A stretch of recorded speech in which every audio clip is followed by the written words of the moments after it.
praise thine holy name. We worship you, we thank you, we glorify and honor you, Lord. For you are good, and your mercies endureth forever. Hallelujah! Praise the name of the Lord. Naririnig niyo po ba ako? Ito po ako uli.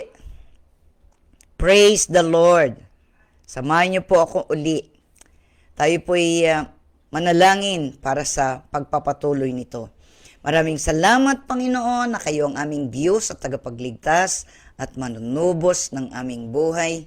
Salamat po na maririnig po ang inyong tinig sa pamamagitan ng aming Facebook Live na account. At salamat, Panginoon, we can reach more people for your glory and for your honor. Salamat, Panginoon, sa lahat ng makikinig, mga kapatiran sa Mighty Warriors Christian Fellowship, ang mga kapatiran sa Doha, QICM, ang mga dati kong kaalsad group na nandyan din sa Doha at sa lahat ng nagjo-join sa amin. We thank and praise you for each one, and we thank and praise you, Lord, that we can hear your voice clearly and we have a good sound in Jesus' name. Amen. Naririnig nyo na po ba ako?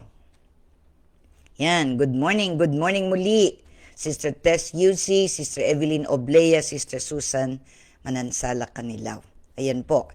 So kanina po, sinimulan na natin na nais ng Panginoon na tayo ay maging mabunga. Kaya nga, thank you very much. Okay. Kaya nga basahin natin muli ang pinagmumulan ng ating talatang pag-aaralan ngayon. Dito sa John chapter 15, verses 4 and 5. Manatili kayo sa akin at mananatili ako sa inyo. Hindi makapamumunga ang sangang hindi nananatiling nakakabit sa puno. Gayon din naman, hindi kayo makakapamunga kung mananatili sa akin. Ako ang puno ng ubas, kayo ang mga sanga. Ang nananatili sa akin at ako sa kanya, ang siyang namumunga ng sagana, sapagkat wala kayo magagawa kung kayo'y hiwalay sa akin. So ito po yung talatang sinimulan natin. Praise God. Thank you. Yan. Salamat na naririnig nyo na ako uli. Praise the Lord. Good morning, Sister Annie, Sister Jeneline uli, and Sister Irene Javier Bautista. Yan. So, tuloy na natin. Ang nais ng Panginoon ay tayo ay manatili sa Kanya. Kung gusto nating namumunga, pag-uusapan din natin ano yung mga bunga-bunga na yan. Inihahalin tulad tayo ng Panginoon ng sanga. Diba? Yan ang isang puno. Siya ang puno ng ubas at siya ang sanga. So, hindi tayo makakapumunga kung hindi tayo nananatili sa Kanya. At ating nang narinig na siya ang puno at tayo ang sanga. At sinasabi niya, manatili. Hindi tayo lumalayo, hindi tayo hihiwalay sa Kanya. Yung sanga, hindi hihiwalay sa puno. Bakit naman natin kailangan yung puno? Siyempre, hindi naman tayo makakapamunga at tayo ay matutuyo, ika nga, kung hiwalay tayo sa puno ng ubas. Sapagkat doon sa puno, doon nang gagaling ang lahat ng ating kailangan para tayo ay mamunga. Tignan niyo po mga puno, kung wala po yung roots, ika nga, yung ugat, kung walang ugat. Siyempre, yung ugat, yun ang nagdadala ng sustansya, siyang kumukuha sa lupa, at yun ang dinadala niya sa puno. At yung puno naman, itinutuloy niya yan hanggang sa sanga, hanggang ang bawat bahagi ng puno na iyon ay, kumbaga, nadidiligan sila inside. Pero siyempre, maraming mga bagay at elements na kailangan. We need the sun, we need water, lahat ng ganyan. We need yung magandang klaseng lupa, yung ganun, para talagang mamunga. So, iniisip lamang muna natin ay yung bilang mananampalataya, kailangan manatili tayo sa Panginoon. Kaya sabi niya, maging patuloy tayong maging tagasunod. Sapagat kung hindi tayo patuloy na sumusunod, ay matutuyo tayo, mapapawalay tayo sa puno. Napakarami po, sa totoo lang, napakarami nang naging mananampalataya. Marami na mga Kristiyano. Diyan na lamang po sa ating mismong gawain sa Santa Cruz, Porac. Napakarami na ng ating naabot sa haba na ng panahon na tayo'y naroroon. Pero nasaan na yung karamihan doon? Yung iba, naiintindihan ko na sila ay wala na doon dahil lumipat sila ng bahay, tapos nakapaghanap sila ng ibang fellowship, maganda yon. Pero ilang porsyento ang nanatili sa haba ng panahon na tayo ay nandyan? Kanya-kanya na, nag-iba na, napalayo na yung iba, nasa San Fernando, Mabalacat, sa Angeles. Syempre, kung minsan, yung pamasahe, iniisip din ng mga tao, kaya hindi na sila nakakapunta doon. Pero ang mahalaga, nagpatuloy sila. Kasi hindi naman yung mismong kapulungan lang doon ka masasabi na ikaw ay namumunga. Ang sinasabi ng salita ng Diyos, mananatili sa Panginoong Hesukristo. Hindi lamang sa isang lugar, kundi kahit sa lahat ng bahagi ng ating buhay saan man tayo mapunta.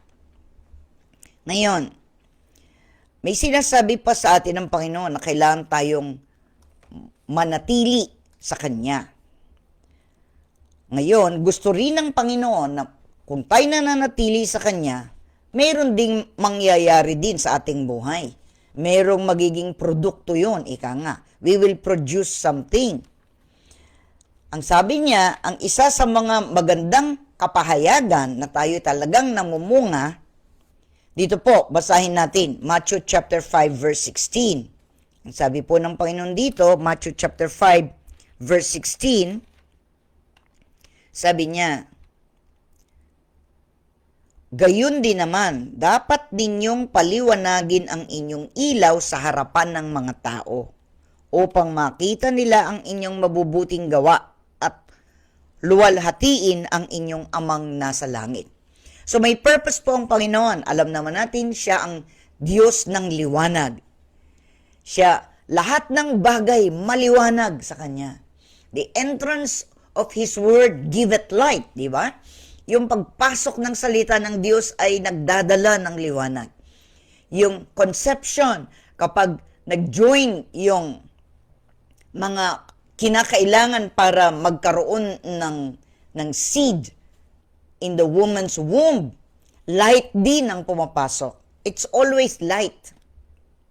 Maliwanag lagi. Sabi niya, kung tayo'y talagang namumunga, nagliliwanag din ang ating buhay. Makakakuha ng pansin ang ating mga ginagawa, lalo na tayo ay nakadikit, nakaugpong, nananatili sa ating Panginoon Kristo. Magliliwanag tayo. Kaya alam mo na isang mananampalataya ay nasa Panginoon kasi nagliliwanag ang buhay niya. Hindi madilim, maliwanag. Ngayon, kung tayo nananatili sa Kanya, ano-ano namang klase? Kasi dalawang klase yung bunga kasi. Yung bunga na isa, ay yun munang makikita nila sa ating buhay. Sa ating buhay. Hindi mo na maaari nakapag-share ka sa iba at nadala mo sila. That's another fruit. Yun ang isang bunga. Bunga ng pananampalataya na ikaw ay nakapagdala ng iba, nakapag-share ka. Pero ang isang tao rin, ang isang mananampalataya, ang isang born-again Christian, ika nga, ay mayroong iba't ibang bunga na pinoproduce ang banal na spirito. Paano nangyari ito? Di ba? Una, nung tinanggap natin ang Panginoon bilang sariling tagapagligtas at manunubos ng ating buhay, doon na nagsimula. Kasi sabi niya, if any man be in Christ, he is a new creation. Kung sino man ang naki-Kristo ay bagong nilalang. Bago. So, ibig sabihin ng ating spirito ay may ugnayan na sa atin. May relasyon sa ating Diyos sa pamamagitan ng ating Panginoong Kristo. At dahil doon, sa bagay na iyon, ang banal na spirito ang siyang papasok din sa atin. Because the Holy Spirit is the one connecting us, our spirit, to God. The Holy Spirit, Kasi yan ang sinasabi din ng Biblia, na lahat ng bagay na ginawa ng Panginoon, nagbalik na siya sa langit, so ang banal na Espiritu ang siyang kikilos sa bawat mananampalataya. It's like Jesus is everywhere but in the Spirit. Ang Panginoon sa Kristo ay nasa sa lahat sa pamamagitan ng banal na Espiritu. So ngayon, ang magpo-produce, hindi tayo ang magpo-produce ng bunga. Tatandaan po natin. Ang mahalaga, tayo nakadikit, nananatili doon sa puno. At ang pananatiling yan ay siyempre ang ating ugnayan sa Diyos, ang ating pagbabasa ng Kanyang salita, ang ating pagdalo, ang ating pakikinig ng Kanyang salita. At hindi lamang tayo nakikinig, tayo sumusunod. Kung may nalaman ka patungkol sa dapat mong gawin na sinasabi ng Diyos, anong didesisyonin mo? Siyempre magdidesisyon kang gagawin mo. Ganun pala yun. Ito pala yung sinasabi ng salita ng Diyos. So kapag yan ang sinasabi ng salita ng Diyos, ang magiging response natin, ang gagawin natin ay susunod. Kaya sa pamamagitan ating pagsunod, doon, habang yan ay niniisip natin at ninanais natin na yan igampanan at sumasang-ayon tayo na iyon ay mabuti at susunod tayo, by faith, ika nga, nananatili tayong nananampalatayan ang lahat ng bagay na sinasabi ng Diyos ay tinutotohanan niya at totoo ang mga sinasabi niya. So magsisimula na tayong susunod. Kung kailangan, ang lahat ng bagay na ito, tuturuan tayo. Ngayon, sa pamamagitan nun, magpuproduce ng bunga sa atin. Di ba, ang mga puno, halimbawa yung puno ng mangga, di ba no? Halimbawa yung puno ng mangga, hindi basta-basta agad namumunga yan. It takes time, di ba? Meron yung matagal bago mamunga. Hindi naman agad-agad. At lalaki muna yan. Usually, ngayon, meron ng grafted na mga mangga. Madaling magbunga. Pero yung kapag talagang from the seed, yung talagang buto na itinanim sa lupa at lumaki at patuloy na yumabong ng mga ilang taon, magbubunga yan. So, after mga 2, 3, 4, 5 years, conforme yan sa ganda ng lupa. So, magbubunga na yan ang mangga, di ba? We are talking about yung prutas ng mangga. Kaya magkakaroon siya ng maraming flowers sa buong, tignan nyo na lamang sa ating lugar kung saan tayo sumasamba, nandoon yung mga puno ng mangga, di ba? Kaya alam mo, titignan mong ganon. Hindi lamang minsan siya namumunga per year, kundi twice. O kung minsan, nagtutuloy-tuloy na siyang laging may bulaklak. So, magsisimula muna yung na may bulaklak. Hindi naman lahat ng bulaklak ay magiging bunga. Marami din doon, hindi rin. Tapos, yun talagang magtutuloy, nandoon na. Tapos, dadami at lalaki ng lalaki yan. So, lahat ng bagay na yan, ganun din ang proseso sa ating buhay. Kaya, huwag nating pababayaan na may mahuhulog sana ng mga flowers, di ba? Yung mga flowers ng mangga. Pero definitely, marami rin talaga ang maraming magtatangka na maging mangga na ating mapapakinabangan. Pero magsisimula yon sa maraming mga flowers ng mangga at from there, doon lalabas yung mga natuloy na mga bunga. So, ang salita ng Diyos, ganoon din. Minsan, marami mo ng flower, pero alin ang natutuloy? Diba? So, sa buhay natin, mahalaga na may bunga. So, alam naman natin na hindi ganyan kadali. Ang mamunga, it takes time. Pero, habang tayo nananatili, doon tayo magbubunga. Hindi naman tayo mamumunga agad-agad. Namumunga tayo ayon sa pagsunod natin sa Panginoon. Kung tayo nagpapatuloy na sumusunod, definitely mapapansin na ang ating buhay. Hindi man tayo kumikibo, napapagmasdan nila, nakakaiba tayo. So, ang bunga ng Espiritu sa buhay ng bawat mananampalataya, every life, bawat isa sa atin. Mababasa natin yan sa Book of Galatians chapter 5. Magmulang verse 22 hanggang verse 23. Sa Galatia, ikalimang kabanata, talatang 22. Doon tayo magsimula. Subalit, sabi niya, ang bunga ng Espiritu ay pag-ibig, kagalakan, kapayapaan, katyagaan, kabaitan, kabutihan, katapatan, kahinahunan at pagpipigil sa sarili. Walang utos laban sa ganitong mga bagay. Ibig sabihin, kapag nagsisimula na sa atin ito, tuloy-tuloy ang bunga, hindi ito mawawala.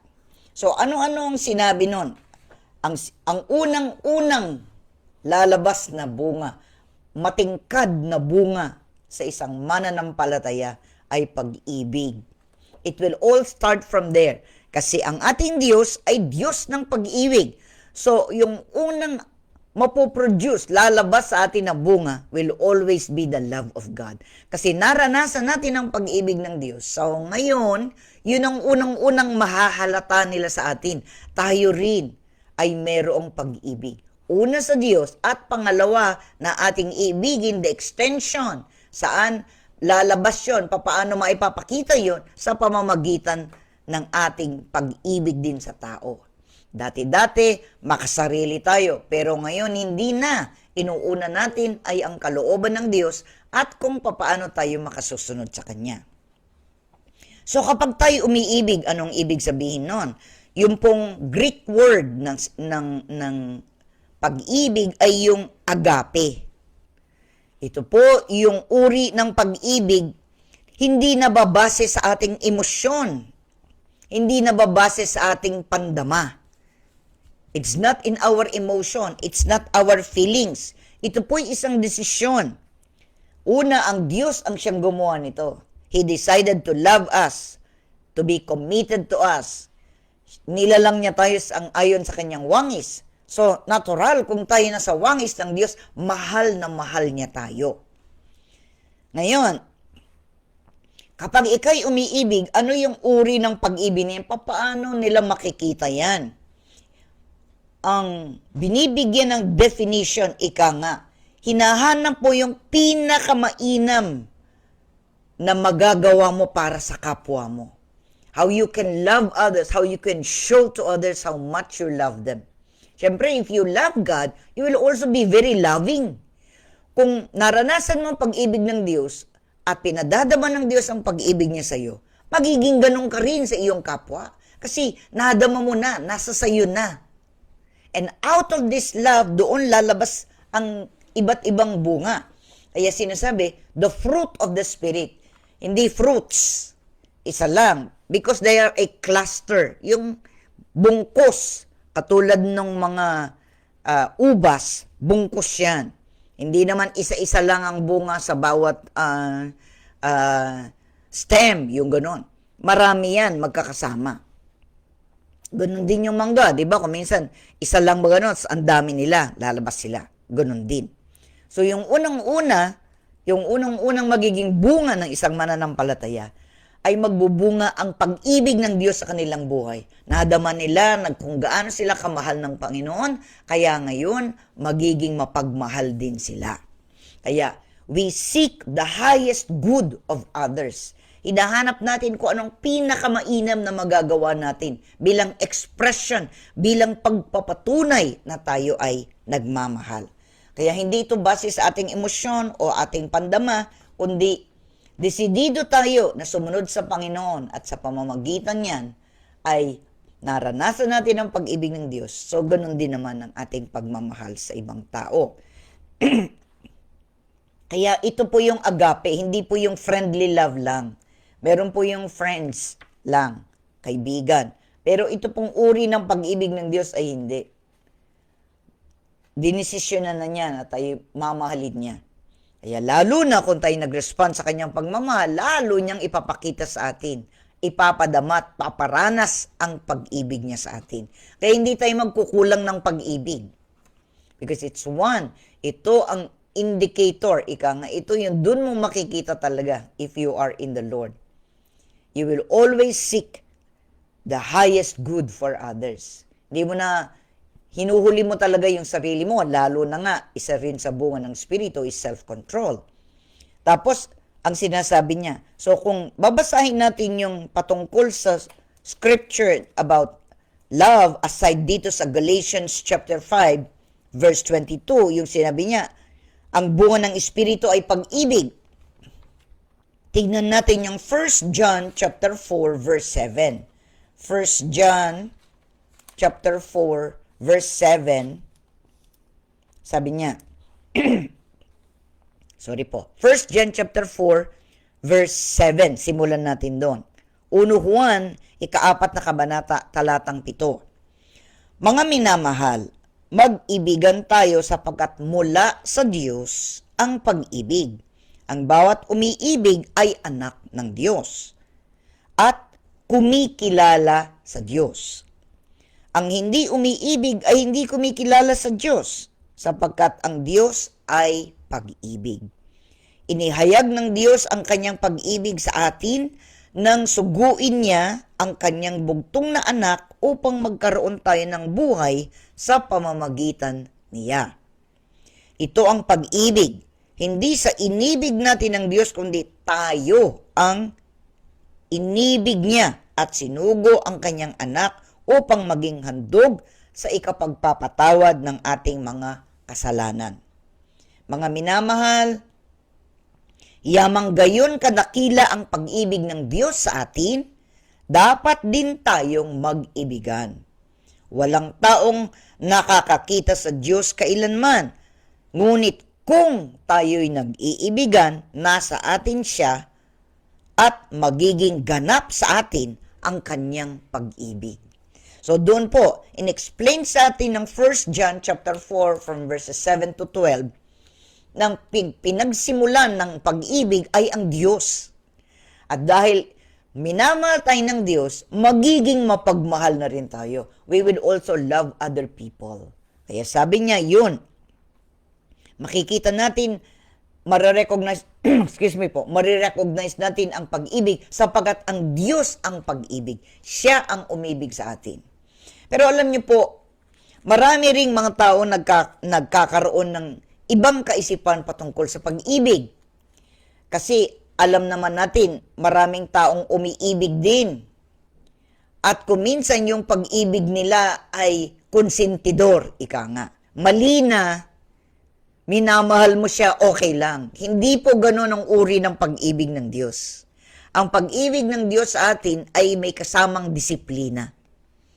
Mahal na mahal tayo ng Diyos at kapag tayo patuloy na sumusunod sa Kanya, patuloy din nating mararanasan ang pag-ibig niya. Pero nasusubukan din tayo. Natetest din tayo if we really love the Lord.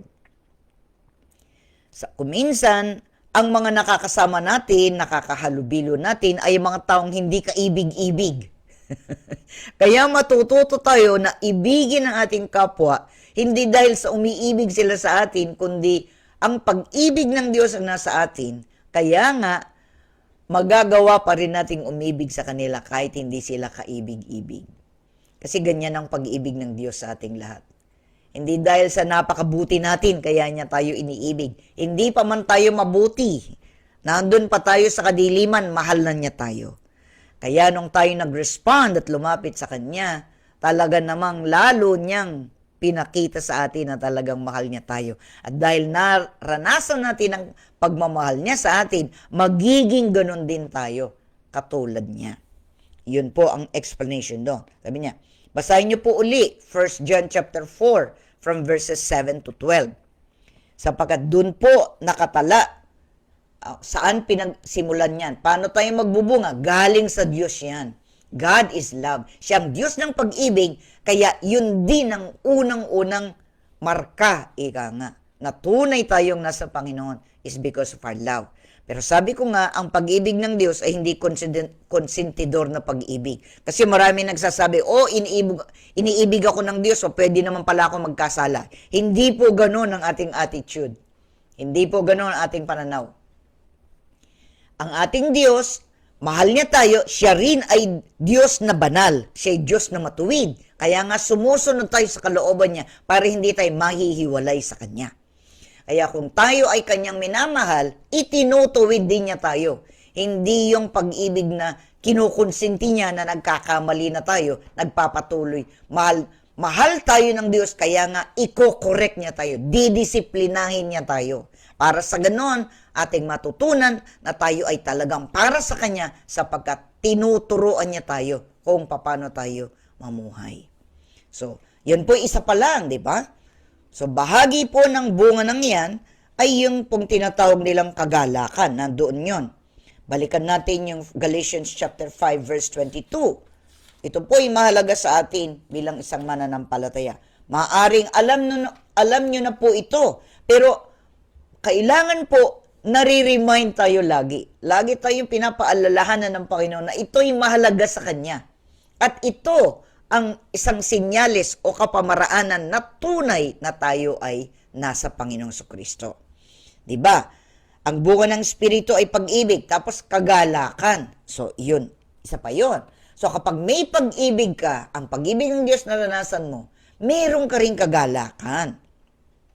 Basahin po natin yan. 1 Peter chapter 1 verses 8 and 9.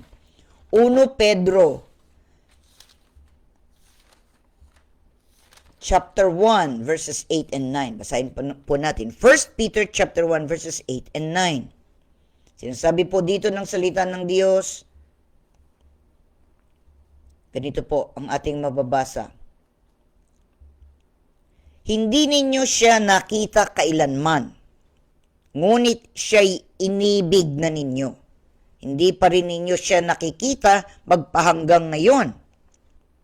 I'm reading 1 Peter chapter 1 verses 8 and 9. Ngunit siya inibig na ninyo, hindi pa rin ninyo siya nakikita magpahanggang ngayon, ngunit nananatili kayo sa Kanya. Dahil dito'y nag-uumapaw, o yun, dahil dito'y nag-uumapaw na sa inyong puso ang kagalakan. Di kayang ilarawan sa salita. Sapagkat inaani na ninyo ang bunga ng inyong pananampalataya, ang inyong kaligtasan. So, sinasabi po ng salitang ito, talatang ito, ang kagalakan ay higit pa kaysa masaya. Maraming mga tao masaya, pero meron ba silang kagalakan? Meron pong pagkakaiba yung may kagalakan at masaya lang. Yung masaya ay nababatay lamang yon kapag may celebration, may birthday, masaya, may bisita, maraming mga bagay na nagiging nakabili ka ng bagong damit, kung ano, mga bagay na nagsasatisfy sa'yo, natutuwa ka. Iyon yung tinatawag nilang happy, masaya ka lang. Pero iba po yung kagalakan. Yung kagalakan ay hindi nababase sa mga bagay na iyong nakikita at natatamasa. Hindi po yun. Ang kagalakan ay nanggagaling sa Diyos. Kaya, ito'y higit pa sa masaya. Hindi ito base sa kung may pera ka o wala, kung maayos ang kalusugan mo o hindi, popular ka o hindi, kundi sa pamamagitan ng iyong pagsampalataya sa Diyos at pagsunod sa Kanyang kalooban, sapagkat natanggap na natin ang pagpapatawad sa ating kasalanan at tayo'y may kaugnayan, may fellowship, relationship, and fellowship with God and other believers sa Panginoon at sa ibang mananampalataya, at tayo nakapaglilingkod, nakakapag-share ng Kanyang salita, talagang mararanasan mong kagalakan ng Diyos. Napakaganda po nito. Basahin natin uli, di ba? First Peter chapter 1 verses 8 and 9. Ay sabi niya, hindi ninyo siya nakita kailanman, ngunit siya inibig na ninyo. Hindi pa rin ninyo siya nakikita magpahanggang ngayon, ngunit nananalig na kayo sa Kanya. Dahil dito, sabi niya, so it means ang ating Diyos, kahit we walk by faith and not by sight, di man natin siya nakita sa ating mga mata, but we believed in Him, At dahil sa ating pananampalatayang yan, He poured out His great love on us. At pagkatapos nun, ang sabi dito, sabi niya, dahil dito'y nag-uumapaw na sa inyong puso ang kagalakang di kayang ilarawan ng salita. Napakaganda po nun, no? Binibigyan tayo ng Diyos ng kagalakan na hindi kayang bigkasin ng salita, pero nararamdaman natin na nararanasan natin ang kagalakang iyan. Yan napakaganda po ng kagalakang binibigay ng Diyos. Hindi yan base sa mga sirkumstansya, kundi base sa Kanya. It is based on God. Kaya kakaiba yon. Yan, alam na alam niya na. Minsan, alam mo naman na mayroong pagsubok. Minsan, may karamdaman, kailangan kang pagpunta ng doktor, o kung saan. Pero hindi nawawala yung nakalugmok kang ganun. May sakit ako, ganyan. Hindi ganun, di ba? Kahit na meron kang ibang nararamdaman, hindi nawawala yung kagalakan sa puso mo. Sapagkat nga, hindi base sa mga nararanasan dito sa lupa ang ating kagalakan. It comes from the Lord. Joy, yung kagalakan. Yan, napakabuti po ng Panginoon sa ibinibigay niya sa atin. Yan ang bunga. Kaya kung minsan makikita ka ng ibang mga, kahit na yung mga kakilala mo lang, o kaya yung hindi pa nila alam na ikay mananampalataya, pero nahahalata na nila sa iyo. Nahahalata nila sa iyo na kakaiba ka. Yung ngiti mo, yung ngiti, hindi fake. Totoo yun. Diba? Merong mga tao kasi, pwede namang ngumiti kahit na hindi talaga masaya sa loob nila. So, you're just pretending. Pero ang isang mananampalataya, wala siyang pretension. Hindi siya nagkukunwari. Meron siyang talagang kagalakan. So, sa kabila ng may mga pagsubok siya, nakukuha pa niyang ngumiti at mag-minister sa iba. Dahil ang kanyang kagalakan ay hindi base sa kanyang nararanasan, kundi dahil ang Diyos ang siyang gumagawa noon sa kanyang bunga, sa kanyang buhay. Eh, yun ang isang bunga. Di po ba? Anyway, mahaba pa po yung ating pag-aaralan. We will continue this tomorrow para doon natin makita. At nang maisa-isa natin ang mga iyan. Para ma-remind tayo. Ay, oo nga. Ang pag-ibig ng Diyos ang naging dahilan. Bakit nakakatagal ako, nakapagpapatuloy ako ng ganito? Hindi ako sumusuko. Because God loves me, and so I love God, and so I will also love my fellow man. At dahil din sa kilala ko ng Panginoon at ako'y nananampalataya, meron siyang inilagay sa akin ang kagalakan, hindi dahil sa wala akong problema, kundi kahit na mayroon pagsubok, may kagalakan pa rin. Amen po. Tayo po'y manalangin. Papasalamat kami, Panginoon, sa mga talatang aming binasa ngayon. Salamat po ang sinabi mo, kaya kami magiging mabunga ay dahil kami ay nananatili sa iyo. Tulungan mo po kami, turuan mo kami na huwag kaming aalis sa iyo. Dumikit kami talaga sa iyo. Kahit na anong mangyari, malaking pagsubok, mahaba, mataas, malalim, na pagsubok man yan, no one will separate us from the love of God, which is in Christ Jesus our Lord. Salamat po, Panginoon, pinaalalahanan mo kami na ikaw ang pinaka-importante. Ikaw ang aming relasyon sa iyo, ang pinakamataas. Kaya nga, nakapagpapatuloy kami dito sa mundong ito. Iba kami, sapagkat kami lumiliwanag ng inyong pag-ibig at kagalakan at iba't ibang bunga pa ng banal na Espiritu. Papurihan ka, maparangalan ka sa aming buhay, Panginoon. Maraming pong salamat sa pangalan ng Panginoon Kristo at sa kapangyarihan ng banal na Espiritu. Amen and amen. Tanggapin ang dakilang at nag-uumapaw na pag-ibig ng Diyos sa atin. Tanggapin ang kanyang kagalakan na kanyang ibinibigay at ibinubuhos ng umaapaw din sa ating buhay. Hindi mawawala, hindi mauubos na pag-ibig at kagalakan na ibinibigay ng Panginoon. Tanggapin nyo ang kagalingan sa mga nangangailangan ng kagalingan. Tanggapin ang lahat ng kailangan sang-ayon sa kalooban ng ating Diyos na buhay. Tanggapin ang kanyang mga biyayang ibinubuhos niya sa lahat ng sumasampalataya sa kanya at naniniwala at nagtitiwala na gagawin niya ang kanyang mga pangako. Sa pangalan ng Panginoon Kristo, tayong lahat ay pinagpala. Amen and amen. Magandang umaga po sa bawat isa. I'll see you tomorrow. Sige po, abangan po natin ang mga susunod pang mga ituturo ng Panginoon sa atin o i-remind sa atin, ipapaalala sa atin para sa taong 2026. The love of God overflows and His joy overflows in our lives. God bless po and I'll see you tomorrow. Sige po, maraming salamat yung nagpatuloy uli. Magandang umaga, Sister Maria Gedaria, ayan, Sister Jean Almario, Sister Evelyn Oblea, Sister Novi Zaratan, Sister Jeneline Carlos Yusi, Sister Tess Yusi, salamat. Ayan, maraming salamat sa inyo. Sister Rose Dizon, good morning. Ayan, maraming salamat sa inyo na nandyan. Sister Carmencita Pineda, magandang umaga. Brother Edgardo de Guzman Carlos, thank you very much po sa inyong lahat. Sister Evelyn Oblea, ayan. Sister Tess Yusi. Magandang umaga po. Kanina nakita ko rin po Sister Susan Manansala kanila. God bless po.